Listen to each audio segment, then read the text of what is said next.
Hey everybody, welcome to another episode of Yeah Yecca, where we cover culture, conspiracies, carnivore, and Christ consciousness. Today I have my friend and sponsor, Tony Arterburn, who is also the owner of Wise Wolf Gold and Silver, owns Maxfield Gym, and is the owner of freeworld.fm. Thanks for coming on, Tony. It's great to be here, Yecca. I love the show. Thanks so much. I appreciate that. So I want to ask you some questions. First, I want to start off with some gold and silver stuff, and then go into a little bit of fitness stuff. And I know you usually cover gold and silver on the David Knight show and on your shows as well. So I want to ask, so you opened your shop in 2015, right? Well, actually, I opened up Wise Wolf in 2018 in San Antonio. I've been a lifelong connoisseur of coins and history, and I started to really get into gold and silver around the early 2000s. I bought my first gold coin before I deployed to Iraq because I listened to so much conservative right-wing talk radio. I guess that's why I'm an extremist now.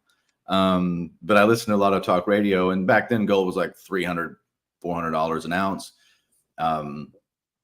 And I remember calling my first gold company, and I thought I had some money. You know, I got back from Afghanistan and I had about, $3,000 or $4,000 in savings. It just really made the guy mad. And I think he put me in some numismatic coin. Numismatic is like a collectible. You pay way too much than you should. I didn't know what I was doing. He could have just been kind and put me in gold bullion, and I'd have, tripled my money over the next 10 years. But no, he didn't do that. So I learned a lot, like early getting into gold and silver and coins, that I didn't know anything and that I'd like to learn. But it's a really weird space because you have some really great people that are amazing and knowledgeable. And then you have like some grifters. I guess that's with everything. But I just really gravitated over the years doing my own businesses and having some successes and having some failures, which were really important. I looked around and said, what could I do that I know that I'd be happy waking up in the morning and doing? And I just decided to start Wise Wolf. And it's a long story behind that, but I started, and I just figured I'm gonna have to look really stupid for a while. Even though I knew a pretty good, I knew a pretty good amount. I knew enough to be dangerous, but I got in. So it's been a crash course, and I've been very fortunate because I'm in media, and I'm not as good as you or have a screen presence, but I'm an acquired taste. So when people get used to hearing my voice or my point of view, they usually stick around. And I got to host on InfoWars and fill in for David Knight, and I got on a channel called Truth Frequency Radio. And that was where I met Don Jeffries and Billy Ray Valentine. So yeah, we're rolling along now. And I've got 2 shops. I got one in North Texas, one in Branson, Missouri. And those are my physical locations, but we've also got our membership program, Wolf Pack. And that's the monthly. You can start at $50, goes all the way up to 1,000 plus, and we have a lot of fun with that. I know, of course, we sponsor you, so you know that already. But you can go to YeahYecca.gold, ladies and gents, if you want to support Yecca. And we're proud to have her as an affiliate. Proud of her program and all that she does. But yeah, it's been an interesting ride. I wake up every morning, and that's the first thing I go to is the headlines and what's happening with metals and the monetary system. And I have my email alerts set up for all the little pages that I follow and all the accounts. And today, gold is up. We're about $30 away from the all-time high that gold ever hit on this program today. I think I'll check it right now, but the last time I checked, it was 2035. It's 2040, so we've gone up $5 since I started the stream. Wow. Gold is trending. I'm pretty sure it must have something to do with your program. Yeah, that's got to be it for sure. But I feel the same way with that I have to feel stupid for a little bit first starting this podcast because I'm still learning a bunch of stuff. So I totally I know what you mean by having to feel a little stupid for a little while you learn things. But that's how we grow, and mistakes are the best way to learn from them for sure. Of course. So I want to ask, like, how would you explain the importance of gold and silver for those that know nothing about it? Well, gold and silver throughout human history have been money.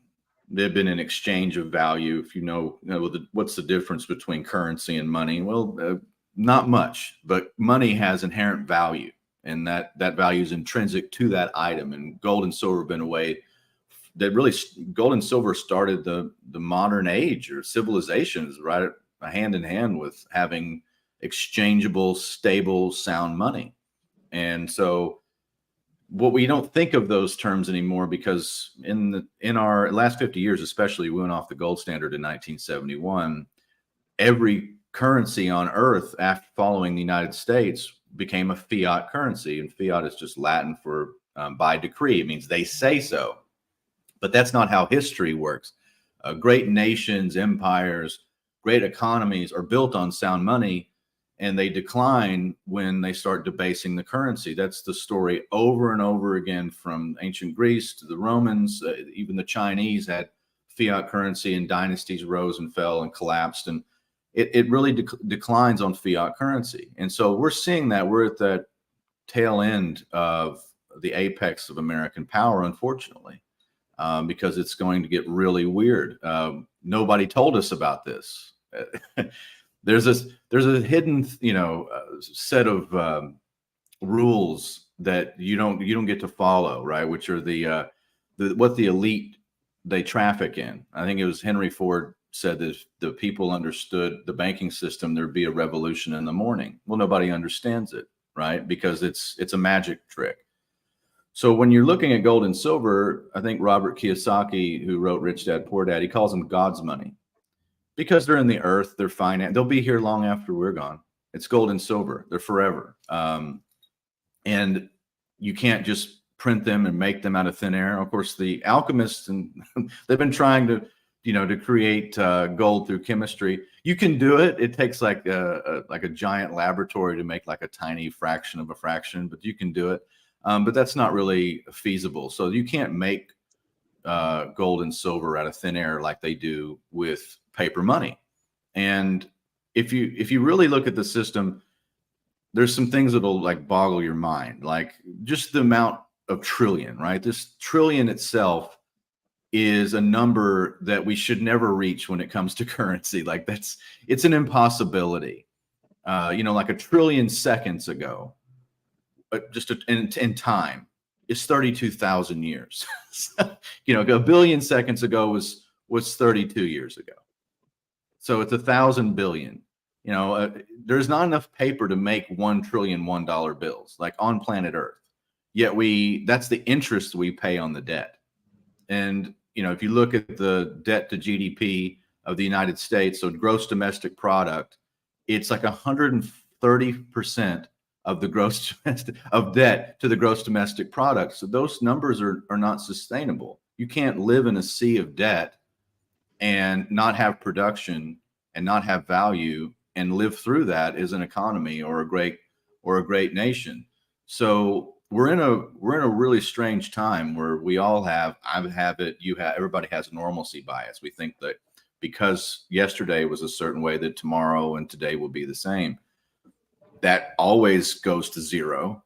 That like the chances of it being that way eventually, like the movie Fight Club, it always goes to zero.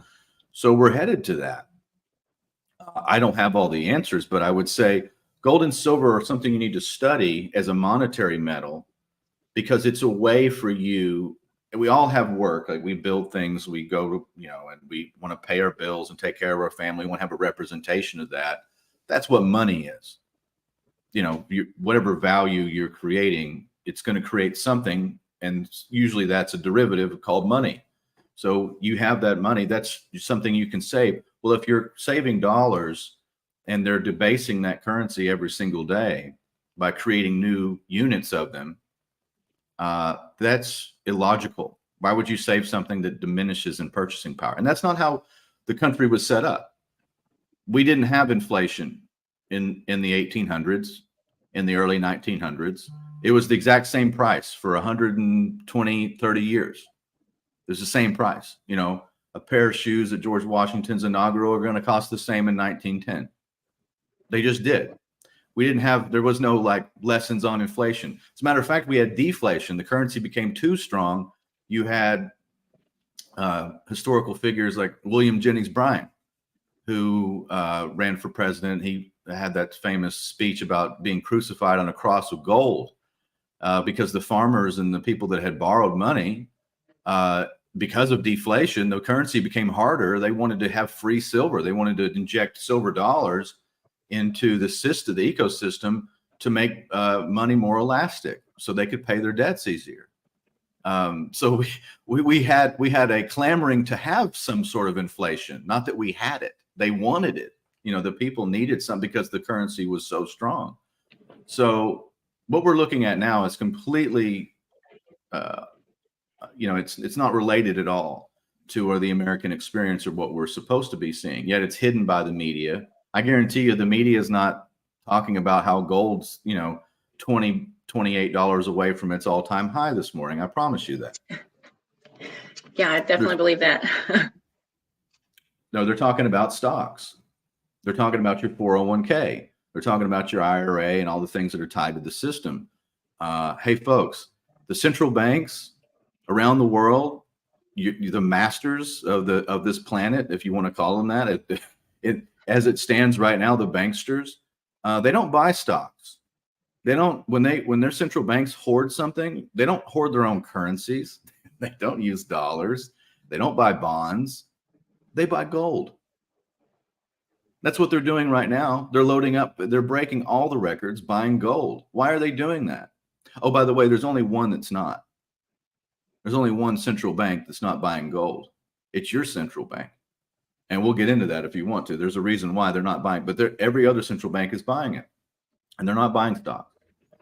So all these financial products, folks, like 401ks, IRAs, everything, those were designed, not that there's anything wrong with them. I have one. Okay, you got to have one. It's too many advantages not to.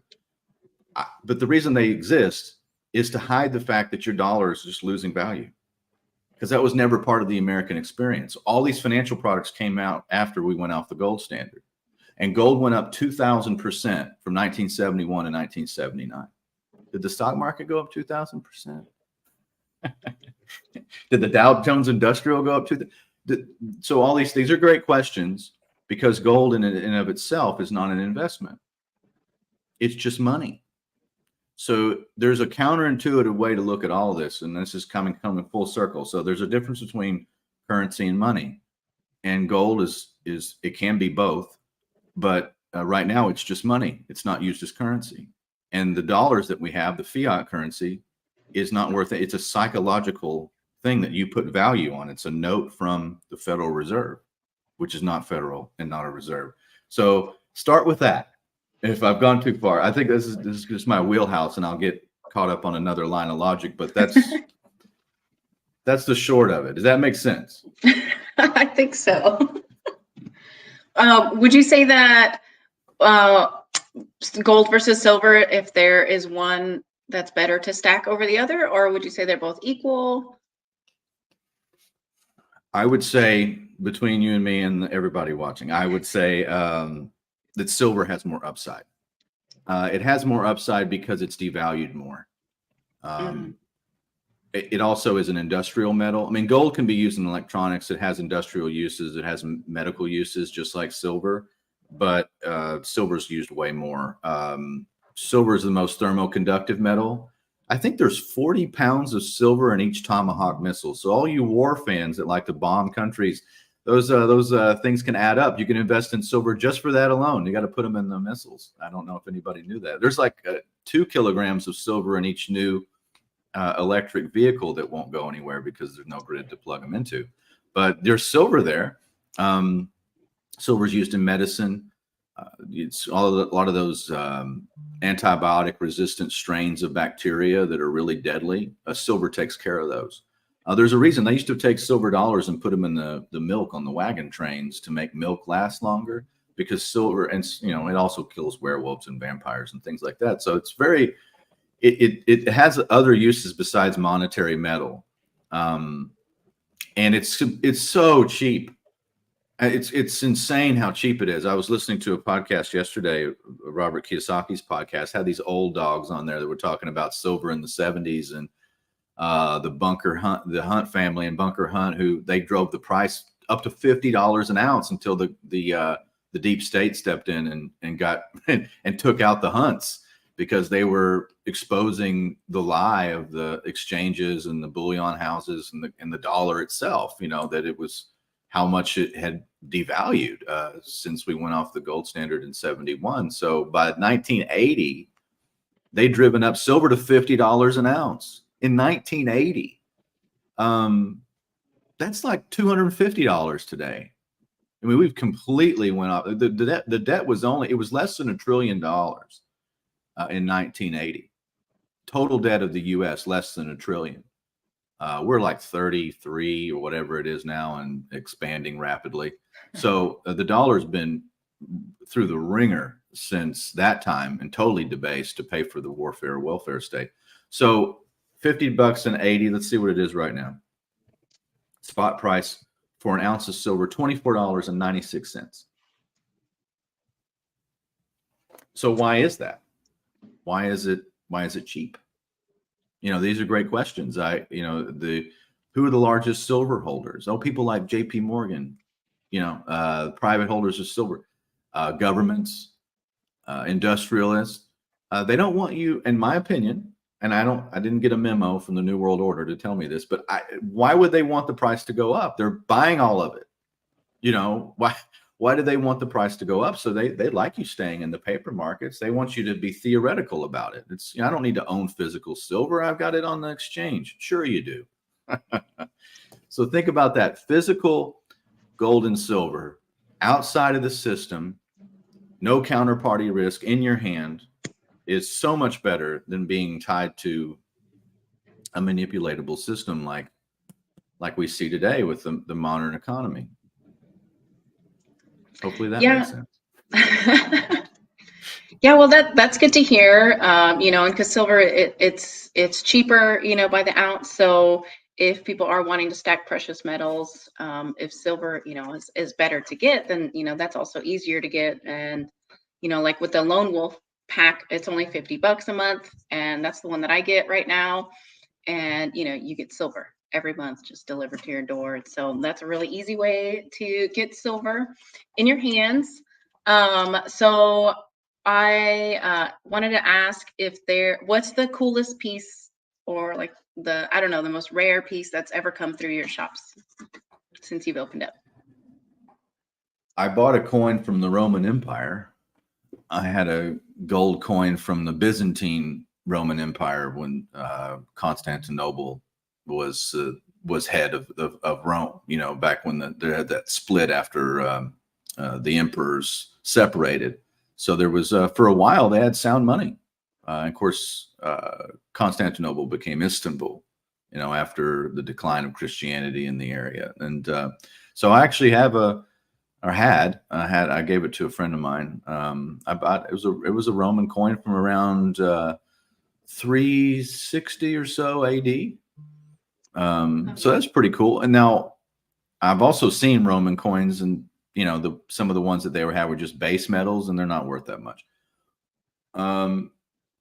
But a gold coin is always worth the gold, which is interesting, right?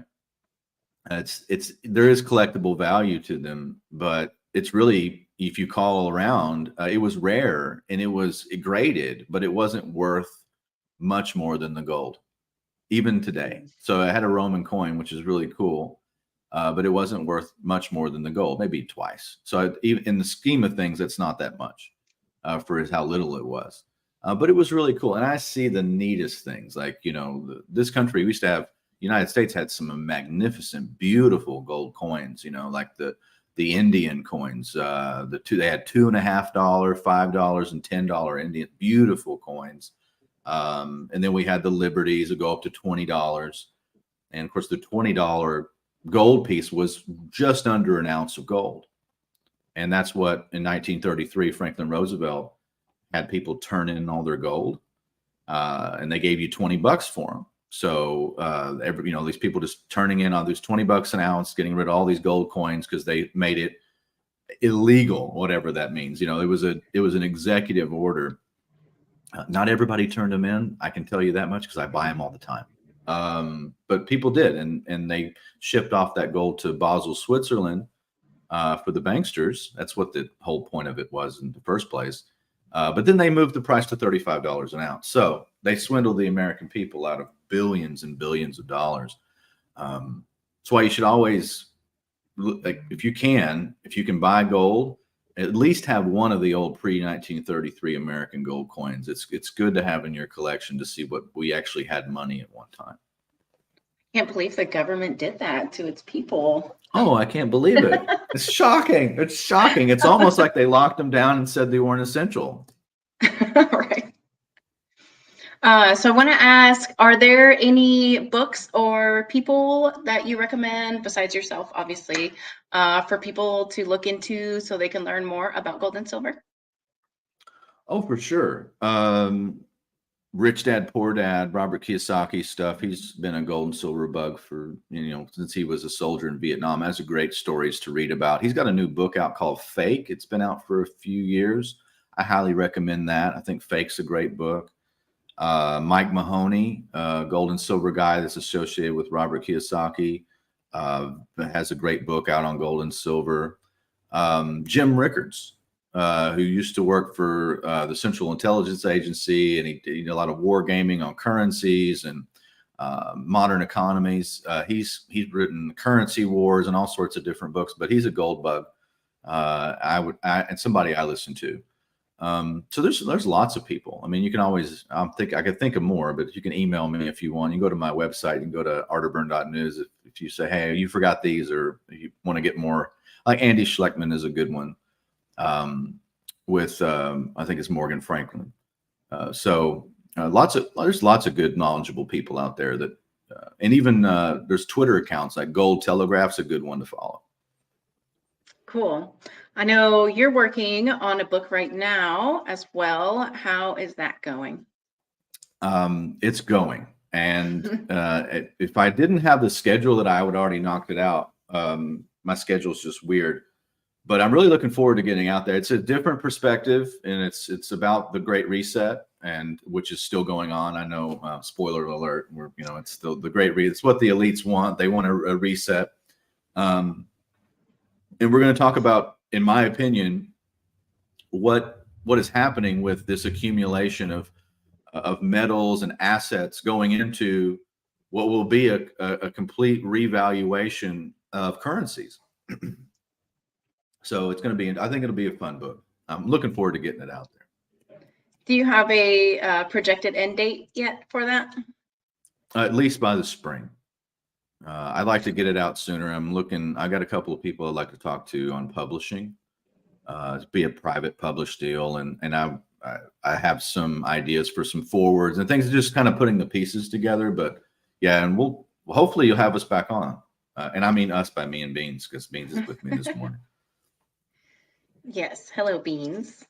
Do you have a title for the book, or is that a secret, or is it just not? Do you have one yet? No, I do. It's called Gold and the Great Reset. It's precious metals, central bank digital currencies, and the new economic world order. Awesome. I'm really excited for that to come out. Me too. It'll be fun. Yeah. And we'll definitely have you back on when you get that going. So I want to segue into a little bit of fitness stuff. You own a gym, Maxville Gym. And when did you open that up? I bought Maxville Gym in 2021. I'm pretty sure it's 21. It might be longer, but I'm pretty sure it's 2021. So yeah, around the mid part of the year in 2021, and it's been a learning process. I named it after my best friend from high school who became a Marine. We were both state champion powerlifters in Texas, and he's pretty much like my brother. I got pictures of him and I all through the place. He unfortunately had cancer after the Marine Corps and didn't live past 22. So I carry on his name and his legacy through the gym, and it's in Hollister, Missouri. It's a 24-hour gym. We're just constantly, figuring out little pieces to add here and there. It's a labor of love. I love the atmosphere. I'm in Denison, Texas right now, but I'm looking forward to being back in the Ozarks. And I think next I'm just going to go spend my week in my gym and just answer calls and just kind of train all day. So that's what I'm thinking I'm going to do when I get back to the Ozarks. Nice. So I want to ask, how important do you think it is for a man to work out? Do you think all men should be doing some type of heavy lifting regularly, or do you think it's okay that they do things like bike riding and calisthenics? What are your thoughts for men specifically? I mean, as long as you're moving. I mean, I'm a big fan of walking. I mean, as long as you're moving and doing something, I think that our society really has led people astray when it comes to like what is the appropriate amount of movement anymore. Okay, and I prefer lifting things, even though I hurt right now. I just got done at the gym. I did legs and did squats and leg press and stuff, and so like I had to take Advil. Come home and drink coffee and take Advil, but I'm going to train until I die because that's just who I am. I mean, I think that's part of just becoming where you're a self-actualizing person. And if I'm going to talk to a young man today, I'm going to say, look, less than 1% of the earth is going to hit the gym regularly, push through it, get stronger, even in the midst of like personal setbacks or feeling physically, if you're in pain, because you get older, there's bumps and bruises, there's tendonitis, there's scar tissue, there's all inflammation, there's all that. And we carry around a lot of things that we go through in our skeletal system. You got to work that kind of stuff out. I'm just a fan of moving, whether it's yoga, whether it's going out for a hike, going to the gym, but do it regularly, even when you don't feel like it. That's what makes the difference. Like just going and getting into something that is moving where you're not just a spectator in life. Like go out and live. Like there's nothing wrong with watching sports or what. I don't, but anymore, but not since I was a kid. But I try to engage in something. So that's like, it's really important not just to be a spectator in life. Don't just wait for things to come to you. I get off the couch. Maybe it's not a good idea to stream another thing or play another game. Maybe go to the gym, and it's good for your soul. Do something that you can see. There's progress. There's a finished product. Like you'll start to see results about 8 weeks into going to the gym every day. And I say every day because on my planner, I just have something I'm going to do every day. But normally there will be something come up where I can't make it. Like just worn out, and it's time for a day off. But chances are there's probably a window for you to go, even if it's just to stretch or do something. So that's my opinion on the gym. Just do something. I don't think you have to do heavy weights. I don't think everybody's built for that, but everybody's built for resistance training. Yeah, I think, men in today's society have gotten so soft. I really think that it's good for them to do difficult things and not just go for a walk every single day. I'm not saying that going for a walk every day is bad. It's definitely a good thing, but but men, I think that's a good start. I know, it's good to get in the habit of doing a walk every day. But I think the men today are so soft that I think they need to do a little bit more difficult things and stop being so lazy and try to do the easy things for sure. Well, you're But rough that's on those just my guys. opinion.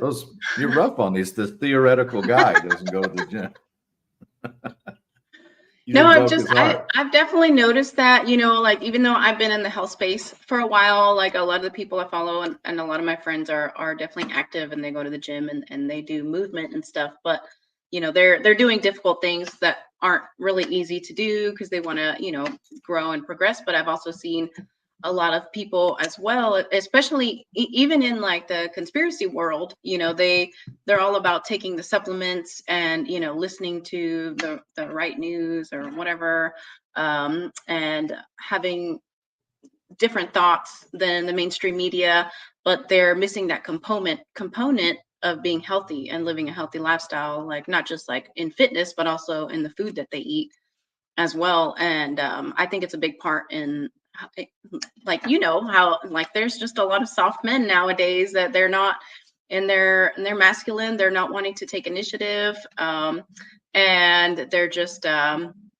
I feel like that's a big part of it, that they're not doing the difficult things. And so that's why the sexes are also reversing roles. The women are more masculine, you know, and you have all these women fitness influencers and stuff like that. And I think it's important for men to do difficult things though.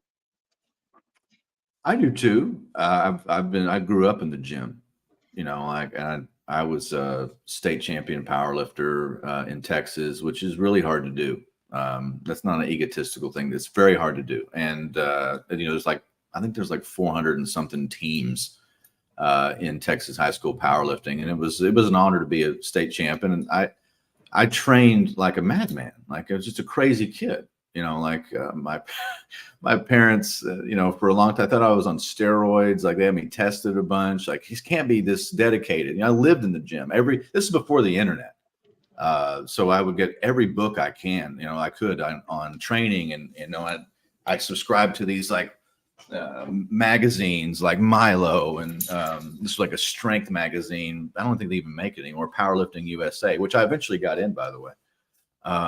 It was an interesting time in my life. I met a lot of just wonderful people and mentors, and I just wanted to be a champion. Like I just wanted to leave my mark. So I remember I competed for the United States military on its behalf. I represented the United States in 2001 at the World Championships in Sofia, Bulgaria. I got there on September 10th. I got to you know, go through the next day, September 11th, 2001, and then the aftermath, and you know, go and try to represent my country, knowing that I'm the only military member there, and that my unit, I was in a very elite unit at Fort Bragg, North Carolina. It was airborne. I was a military policeman, and they shipped off to the Pentagon immediately, and then I was given orders to go to Afghanistan. So we were the first Army company on the ground in Kandahar, Afghanistan. So like a lot of my training went sideways. I think I lost like 35 pounds in Afghanistan. There's no food. And I think that's pretty funny. We lived on an airstrip, but anybody who was with me at the time will vouch for it. Like we had to share with the prisoners off the battlefield, and we had limited rations. So I just like walked around all day and lost weight and never quite, I mean, I bounced back, but you get, you know, you eat a lot of toxic food, and you go through, your cortisol levels are high, and you're in combat. And then the next year I rolled into Baghdad, and to go into Mosul, into Iraq, and stayed there for a year. So, you know, you do that in your prime, and you're probably not going to recover very well. So I trained, I've done some competitions since then. I won state this year. I went back and competed as a master in Texas, and I won the Texas State Championship as an old man. But that's fun, and it was just more like just go see what I could do. But I encourage, like, take a goal. Like if you're a young man and you got the world in front of you, it's just, there's so much to do.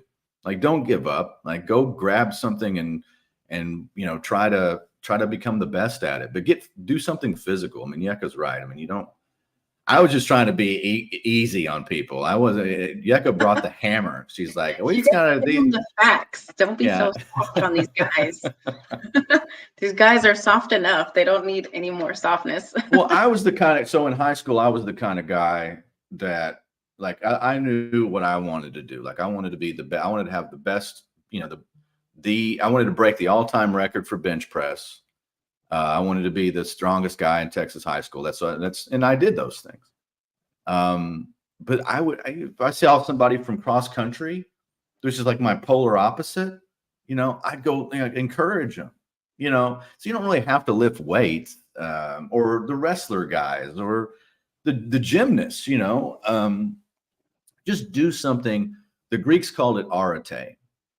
Like look up this definition. And this is a very important word and I think we have a crisis in this country for young men. I mean, it's pretty bad. And they've been beaten down by the system. They're beaten down in society. It's the whole thing's against them. You can go, it's funny you say that, like, they go hit the gym, because every gym bro like account I see on Instagram is just this guy who's had his heart broken that's just going to train his way out of it, right? Every guy is it's just like, it's just these sad guys that have, like, they're self-improving, and that's not, didn't get them what they wanted. That's what I see. I don't know what you're seeing, but this is like, even those guys. So it's like you get beat up in every way. But that is probably like, that's just Satanism in action. It's like just evil. It's spiritual. It's supposed to destroy that part of our society, which is like the anchor for a family, or for protection, or providing, or any of these things. And I see that as a war. And that's why I want you to go look up the word arete. And it just means like becoming what you're supposed to be is excellent. And I think you and I have had lots of talks about, the God spirit, that lives in us, right? Which is, God's a creator God, wants you to create. That's why communism and globalism, these are antithetical things to God's design, because it puts you in a hive. Like, you're not I don't care what Yuval Harari from the World Economic Forum says, you're not a hackable animal. You're a human being. You're created in God's image. And that's what all of this is about, is to destroy that, whether it's anti-masculinity or anti-femininity, or just anti-individuality, like not being able to achieve anything, because you should give that up to be just this dead automaton that takes in Netflix and chill until oblivion. You're better than that. So arete, very, very important word in our society today. It's more important than ever. I see a lot of pushback too. But let's circle back. Do you know what I'm talking about with the Instagram post of the guys always wearing the hoodies? I mean, it's like all of them I see. Yeah. So I was gonna comment on that. I guess that would be like the other side of like the guys I was talking about earlier. And I was talking about this with somebody the other day, but it's so like the guys I was saying earlier, they have all the other right things, like they believe in God, they are, they have the right thoughts and things like that, but they don't care about their fitness and health. And then so the other side of that is the guys that's all they care about is their fitness and health, and they don't have the other parts. So I don't know. I feel like it's part of the divisiveness that the world is going through now too. Like, people are just like so focused on getting big in the gym. And I'm not saying that's a bad thing. Like, obviously it's good to do difficult things and try to improve in a certain area of your life, but I think people are missing the whole big picture. Like, God created us to be this amazing person and do all these wonderful things. Like, we're so capable of doing so much, and that people get stuck on just one thing. And so I would say that that's probably the other side of people. Like, they just get stuck in the gym, like like you said, they get their heart broken, and so they're trying to live and try to survive another day with their broken heart by letting it out at the gym. But then they don't turn to God, or they don't lean on God for that. Also, they just like lean on the gym. And I feel like a lot of people are missing that, the whole, it's all the pieces that need to be put together. That's fair enough. That's I just noticed it as a phenomenon. You have, like, on one hand, what you're saying is there's a whole group of guys that are just kind of lazy and don't do what they're supposed to do, and that's why they're lonely. And then you get to these other end of the spectrum, and you got these guys that are doing all this self-improvement and doing, trying to make money and hustle and everything, and that's why they're lonely. So I'm not sure what is it like? At least, I don't know. I'd choose the gym and lonely. At least you might feel decent at some time. You're not look like a blob. But I don't think there's any easy answers in our society at this point. I mean, the emergence of technology and AI and just told you stay 6 feet apart. Oh no, 6 feet apart. Sorry about that. You got to stay apart, stay home. Pay attention to your government ministry of truth. Get your free injections in a donut. It's not good. So there's a lot of things to overcome. Maybe is social media harmful or helpful, do you think, in this realm? I think it's more harmful than helpful, but it can also be good. Like, it is good for helping other people become aware. Influencers do influence people. I have been influenced by so many people online for sure. I wouldn't be here today without social media. And but I also think, as with anything, like into what in regards to what we were just talking about, like there's the two people on each end of the spectrum, and what I think people need to focus on is like try to be more balanced in the middle. And so I think that's the same thing for social media. I think everybody has to find a good balance, and not try to obsess over it all the time, and to try to just like not do it right when you wake up. Like that's like the worst thing that you can do, obviously. And and us, we know that it's bad if we do it, if we're looking at it all the time. Everybody knows that it's bad, just like everybody knows eating a whole package of cookies is bad, but we still do it sometimes anyways. But that's one of the things that I think as a society that we need to learn how to find a good balance with everything, whether it's working out or eating right and all that stuff. Well, I like the idea of balance. And I like the idea of personal growth. And I think there's some value to following the right people, but it has to be secondary to your real life, like what you're actually doing. That can't become your life because it's not real. Seeing people how they are, like if you think they're happy, they're probably not. There's a lot of unhappy people, and they have challenges just like you. It's just they have a pretty good presentation of that. So like I've seen, I won't name names. I've seen people, like that I'm related to, like with their spouse will be yelling at them, putting their finger, and then they change like to do the picture like on the it's like, and then they'll put that picture out of everybody smiling, but people are just yelling at each other. And I thought, wow, that's social media in a nutshell. You can't always trust that what's happy or what's not, or what's Yeah. fulfilled and what's not. But we're definitely being fed.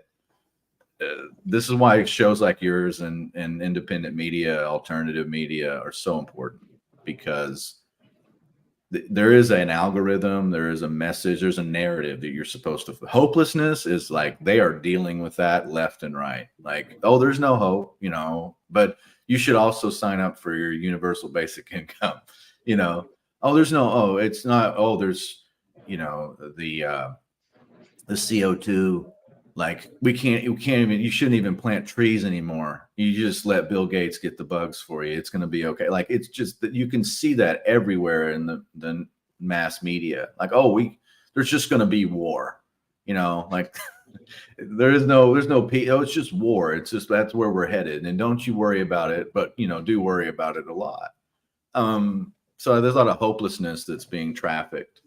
And it's good to have some solutions, because I think I try to come up with ways that you can combat dealing with the loss of your currency. That's one of my wheelhouses. Or the changing economy, changing circumstances, adapting to things as they are. That's one of the things I like to think 3 or 4 steps ahead. I was just talking to my friend Charlie Robinson on the phone, and we were talking about how, gosh, if we could just get out about 18 months, we're trying to look about 18 months in the future for people, be prepared for these things. This is what we're trying to communicate. This is what we see, and I'm really fortunate to be in a group of people in podcasting and broadcasting that are just the best people.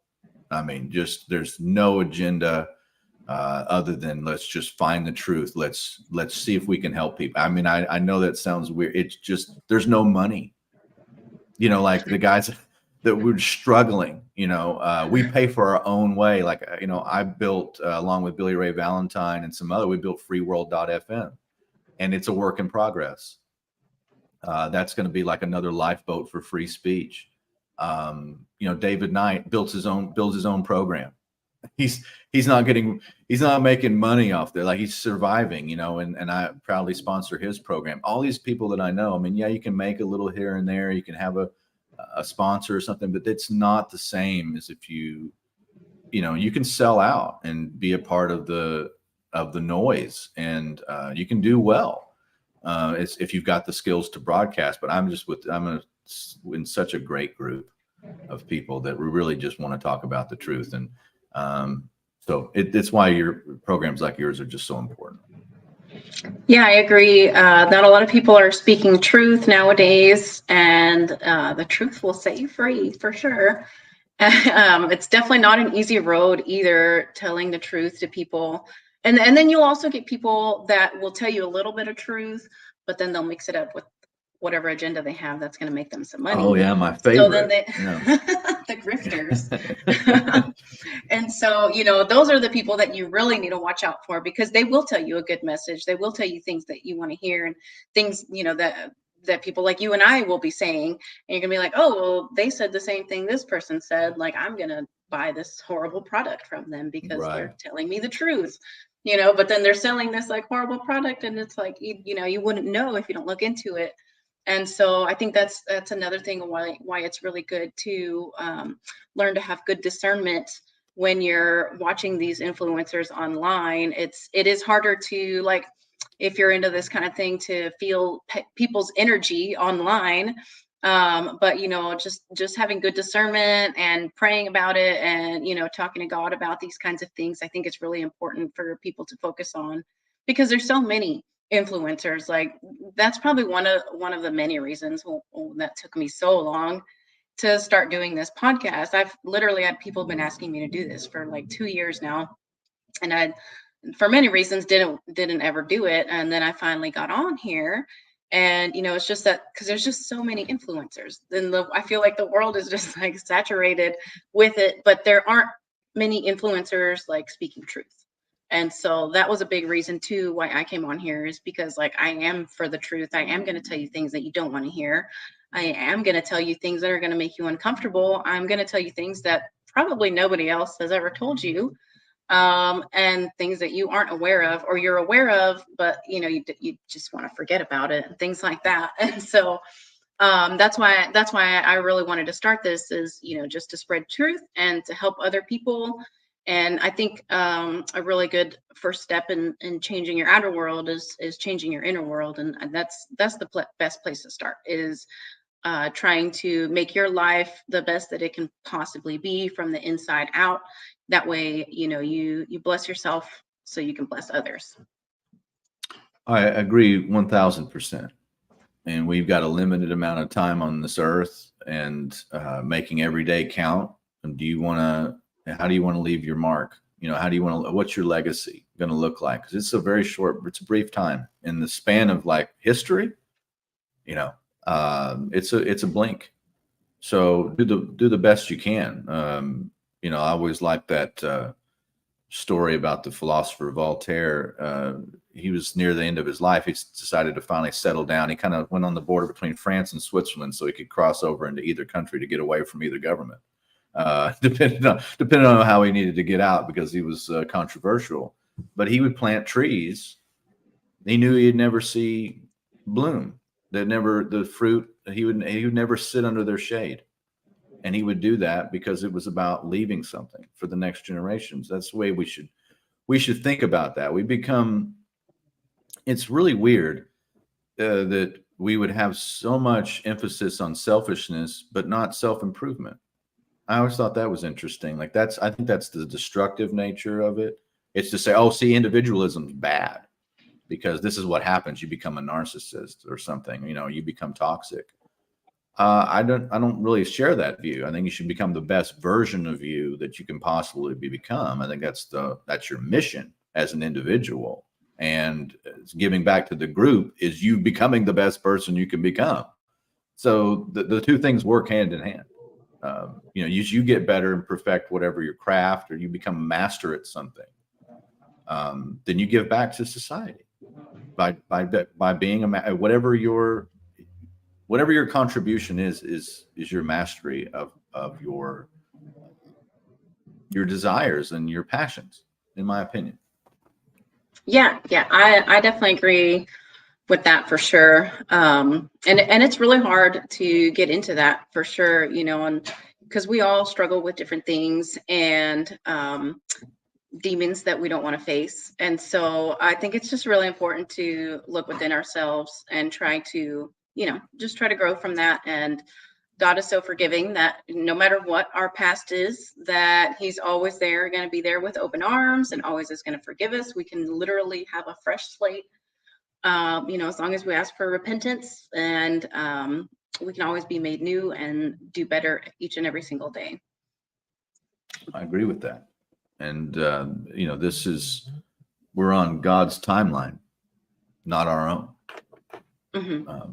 But it is our mission to get better and to overcome whatever we're faced with. And that's why it's so important in these days to like just really hone in on what you are supposed to do with your life.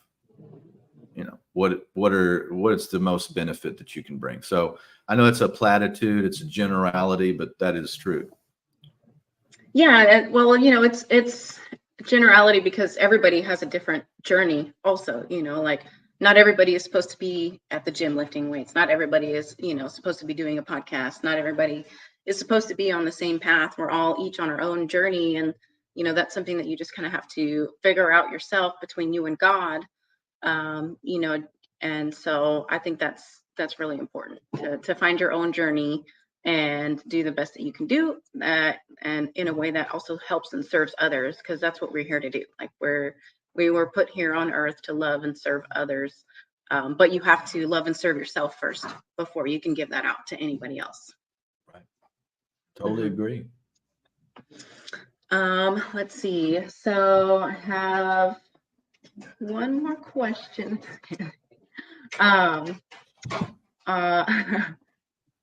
Let's see here. So last question. World Carnivore Month is coming up in January. When are you going to jump on the meat wagon and try carnivore out? Wait a minute. So I think I've discussed this with you. I'm almost there, but you're going to make me give up.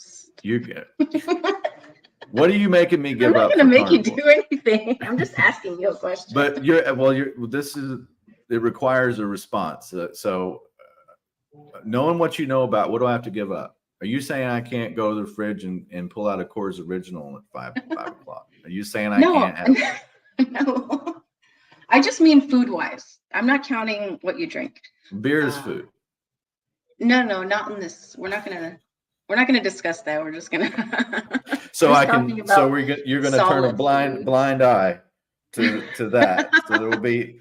You know, we got to start with one thing at a time. I'm just asking if you're going to, if you wanted to try it out, if you ever wanted to, because I know we've talked about it a lot before. Well, and I pretty much there. So do I have to give up my organic peanut butter? Yeah. Okay. So organic peanut butter. I can't do that. Okay. You're asking a lot. That's it. No, but I haven't decided. So when is World Carnivore Month? It's in January.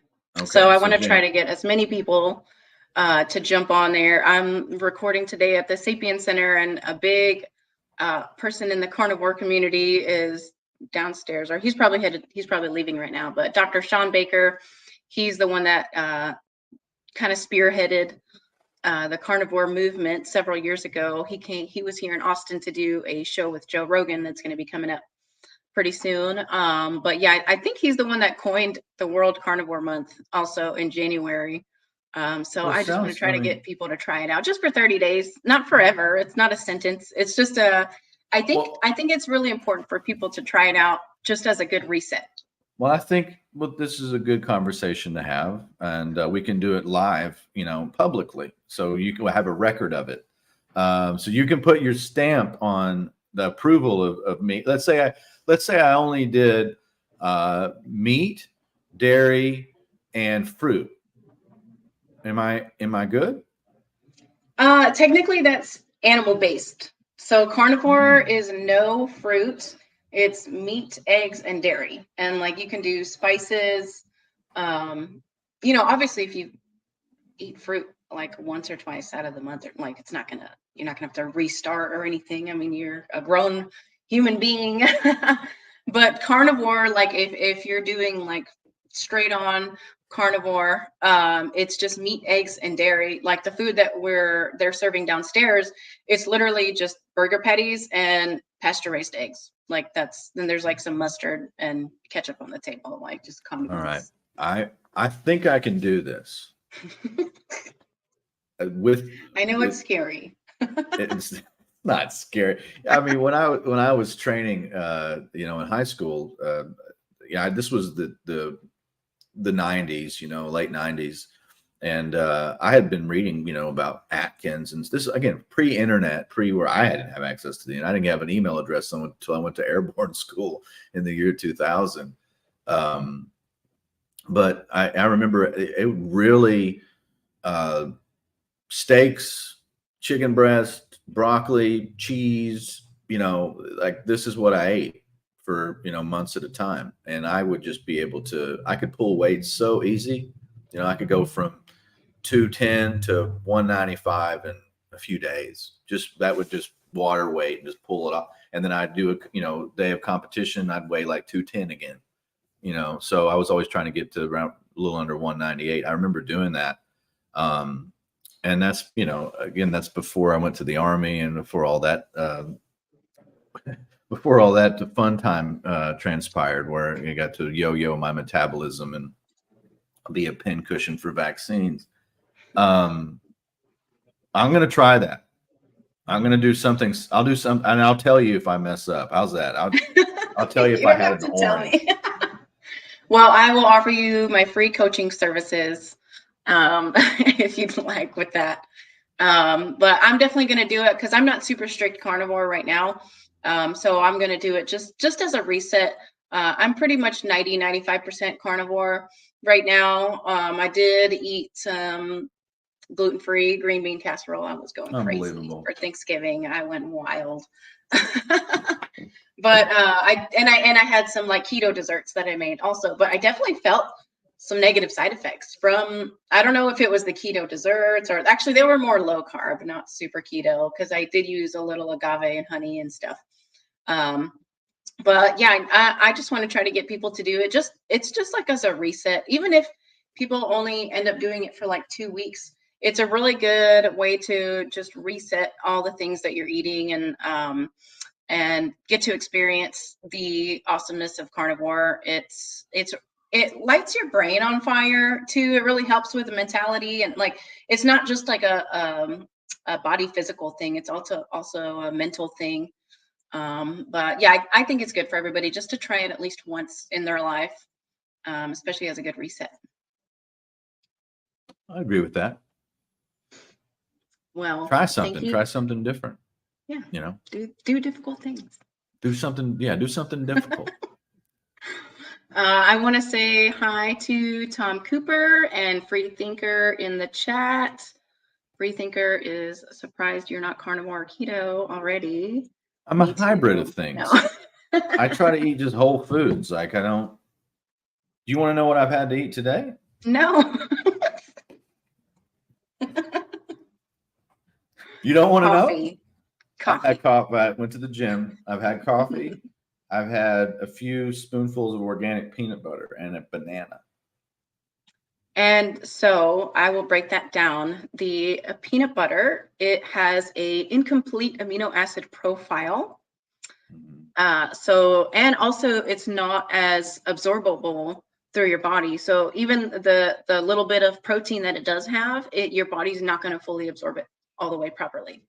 And the banana is one of the highest sugar fruits. Like I can't even eat a whole banana without having like dark circles under my eyes the next morning. But that's just me. Like everybody's body is different. So like obviously you can eat peanut butter and banana in the morning and have no issues. I could not do that. I would have all sorts of issues if I did that. But wouldn't you rather eat steak and eggs for breakfast? Kind of depends.